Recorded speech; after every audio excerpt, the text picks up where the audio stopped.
Hello, नमस्कार. आज मी करणार आहे नारळाचं वाटप. आम्ही कोकणी आहोत तर आमच्या कडधान्य भाजीत, प्रत्येक भाजीत नारळाचं वाटप हे आम्हाला हवंच असतं. आज संडे आहे, तर संडेच्या दिवशी मी नारळाचं पूर्ण आठवड्याभराचं वाटप करून ठेवते, कारण वर्किंग डेजमध्ये ते पॉसिबल होत नाही. आज मी नारळाचं वाटप करणार आहे. चला मी तुम्हाला दाखवते, की मी नारळाचं वाटप कसं करते. तर सर्वात पहिलं आपण नारळ फोडून घेऊया.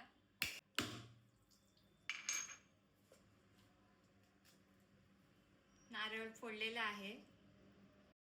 ही आहे खवणी नारळ किसायसाठी. नारळ असं पकडायचं आहे आणि या खवणीवर एका साईडनी आपल्याला खरवडून घ्यायचंय.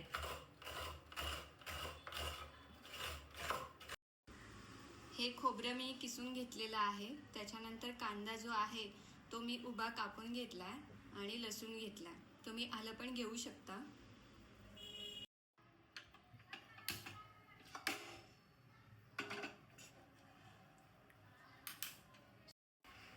कांदा जो आहे पहिला तो आपण भाजून घेऊया. पहिला आपण कांदा भाजून घेऊया, कारण कांदा भाजायला थोडा टाइम लागतो. त्याच्यानंतर थोडं आपण तेल टाकूया.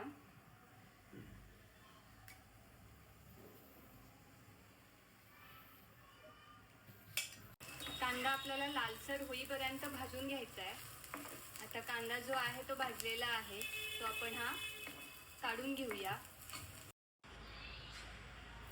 कांदा भाजलेला आहे. आता आपण खोबरं टाकूया भाजायला. त्याच्यामध्ये आपण लसूण पण टाकूया.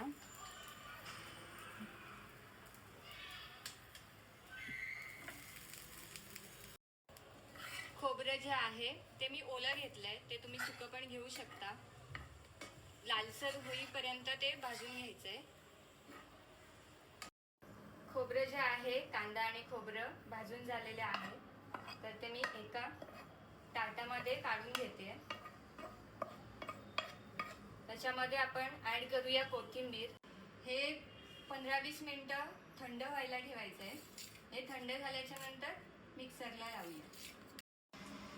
हे वाटण आपण रेडी केलेलं आहे. यामध्ये मी कोथिंबीर पण ऍड केली आहे. ते आता आपण मिक्सरला लावून घेऊया.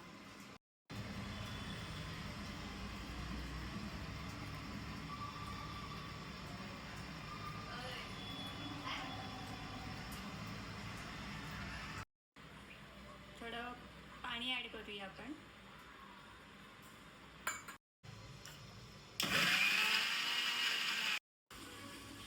वाटण रेडी आहे.